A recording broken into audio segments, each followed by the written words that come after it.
The night the silence finally broke, it wasn't a press conference or a headline that shattered the illusion. It was the weight in John Stamos's voice, a pause heavy enough to feel like grief itself. For decades, rumors had followed him like shadows, whispered through studios and dressing rooms, always denied, always unfinished. But after the sudden news surrounding Anthony Geary, something shifted. Memories long buried surfaced without warning, and questions no one dared ask began pressing in from every direction. What had really bound these two men together beyond the cameras, beyond the scripted smiles? And why did it take loss, real or rumored, final or unresolved, for the truth to demand air? As Stamos stood at the edge of confession, the past refused to stay quiet, pulling him back through years of admiration, rivalry, unspoken loyalty, and private fear. This was not just about fame or friendship. It was about what happens when a lifetime of silence collides with mortality, and whether the truth, once spoken, can heal or only deepen the wound. The room is quiet in a way that feels deliberate, as if even the air understands what is about to surface. John Stamos sits alone, the soft glow of a single lamp casting long shadows across walls once filled with laughter, applause, and movement. The news, uncertain, whispered, heavy, has already traveled faster than truth ever does. Reports, rumors, speculation surrounding Anthony Geary drift through the industry like a low, persistent hum, and for Stamos, each fragment lands with unexpected force. It is not shock that unsettles him most, but recognition, a feeling that something unfinished has finally demanded attention. In this stillness, time collapses. The present blurs with decades past, and Stamos feels the familiar tightening in his chest, the one he learned long ago to hide behind charm and composure. He has spent a lifetime mastering the art of appearing untouched, yet tonight, memory presses in without permission. Old sets return in fragments, bright lights, controlled chaos, the smell of makeup and warm cables, alongside moments he never shared with anyone. Glances exchanged without explanation. Conversations stopped just short of meaning. Silences mistaken for safety.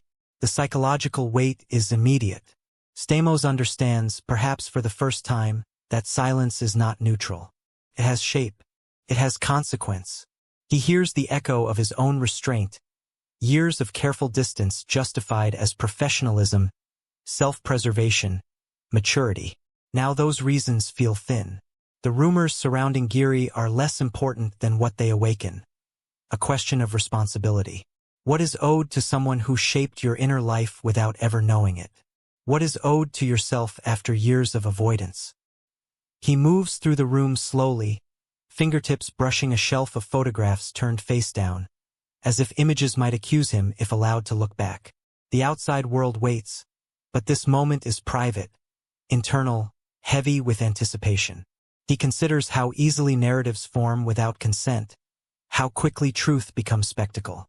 Fear rises, not of exposure, but of regret, of realizing too late that protection and avoidance are not the same thing. In the silence, Stamos recognizes a deeper truth. The pain he feels now did not arrive with the news. It has been waiting. The rumors only opened the door. He exhales, long and unsteady, knowing that whatever comes next will alter the shape of his legacy, not in headlines, but in memory. As the night deepens, one realization becomes unavoidable. Remaining quiet may no longer be an act of dignity, but of erasure, and the cost of that choice suddenly feels unbearable. Long before the weight of legacy entered his thoughts, John Stamos was defined by hunger, to belong, to matter, to be seen beyond potential. The early days were filled with movement and noise, yet emotionally, they carried a sharp loneliness. Studios buzzed with ambition, corridors crowded with faces chasing the same fragile promise. It was there that Anthony Geary first appeared in Stamos's awareness, not as a competitor, but as a presence that commanded space without asking for it. Geary represented something elusive. Confidence, yes, but also complexity. There was an intensity in him that unsettled Stamos, not because it threatened his place, but because it mirrored what he feared he lacked. Watching from a careful distance, Stamos absorbed every gesture, every moment of command, measuring himself in quiet comparisons he never admitted aloud. Admiration formed first, then slowly twisted into doubt. Psychologically, this period planted the origin pain. Stamos learned early that talent was never enough on its own. It had to be curated, controlled, softened into something palatable.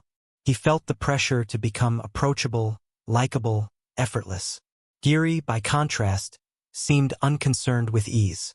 That difference created a silent tension, one rooted not in rivalry, but in identity. Their interactions were brief but charged. A shared space, a passing acknowledgement, the awareness of being evaluated without words. Stamos carried those moments home with him, replaying them late at night, wondering what it meant to command respect without apology. Fear took shape quietly. Fear of being shallow, fear of being interchangeable, fear that his value depended entirely on perception. This chapter of his life taught him restraint. It taught him to observe rather than reveal, to protect rather than confront. The silence that would later define him was learned here, nurtured by admiration left unspoken and insecurity left unexamined. As success inched closer, Stamos sensed that something fundamental had already been set in motion. He did not yet know that these early, unresolved emotions would one day return with far greater weight, but the foundation had been laid, and it was fragile. Fame arrives without ceremony. One day the name is known, the face familiar, the expectations fully formed. For John Stamos, success brought access, admiration, and opportunity, yet it also introduced a new kind of isolation.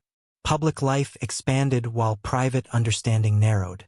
Applause became constant, but intimacy became rare. As his career accelerated, so did the pressure to remain consistent, controlled, untouched by doubt. Image was no longer optional. It was currency. Stamos learned to manage it with precision, offering the world confidence while quietly rationing honesty. Anthony Geary faded from daily presence but not from psychological space. He became symbolic, a reminder of authenticity unburdened by approval, a contrast that lingered in moments of exhaustion. Behind the scenes, Stamos experienced a growing emotional distance from everyone, including himself. Sets were loud, schedules relentless, yet nights ended in silence that felt almost punitive. He wondered, often without words, whether success required emotional absence. The answer seemed implied. Vulnerability felt dangerous. The psychological tension intensified as years passed. Fame rewarded surface perfection, not internal clarity. Stamos felt the cost of that bargain in fleeting moments, catching his reflection after a long day, recognizing the gap between who he appeared to be and who he felt himself becoming. Geary's shadow persisted not as rivalry, but as unfinished understanding. There were things that could have been said, connections that might have formed, but timing and fear intervened. Stamos told himself that distance was maturity, that restraint was professionalism. Yet beneath those rationalizations lived a quiet emptiness he could not fully explain. At the height of recognition, when applause was loudest, the sense of incompletion was most acute. Stamos did not yet recognize it as grief for something never realized, but the feeling waited patiently, growing stronger with time, preparing for its return. The rumors arrive without warning, carried by phones, headlines, and hushed conversations. Whether grounded in fact or fueled by speculation, they strike with equal force. For John Stamos, the emotional impact is immediate and disorienting. The idea of Anthony Geary as unreachable, permanently, forces a confrontation he has avoided for decades. Sleep becomes fragmented. Memories surface uninvited. Moments once dismissed as insignificant now feel charged with consequence. Stamos revisits interactions with new clarity, recognizing opportunities for honesty he chose not to take. The psychological burden intensifies, transforming nostalgia into regret. This phase is defined by guilt, not for wrongdoing, but for absence. For emotional distance mistaken as respect. For silence mistaken as kindness.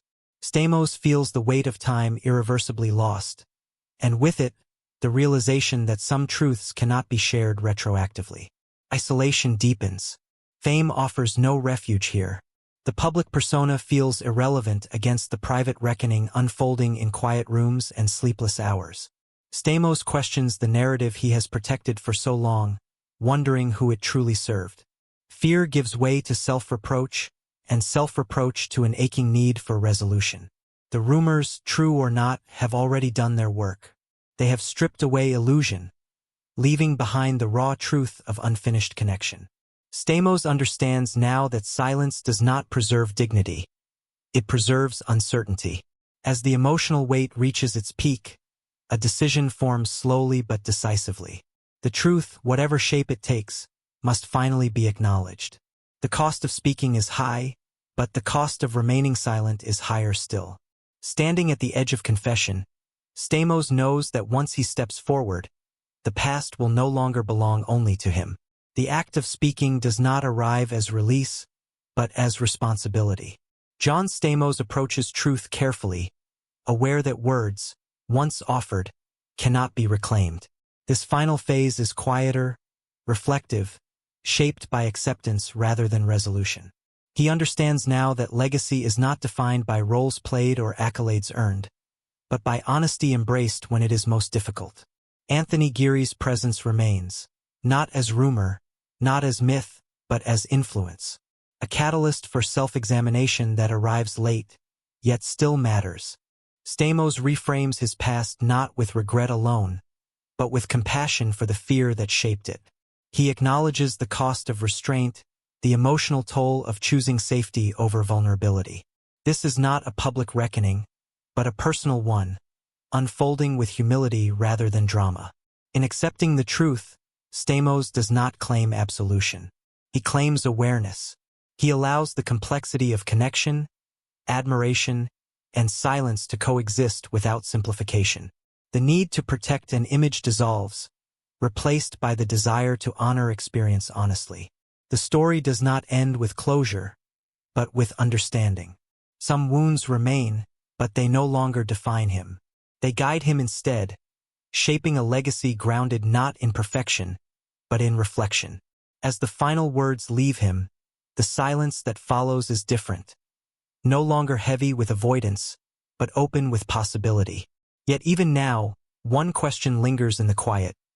Will truth ultimately heal, or simply reshape the silence into something new?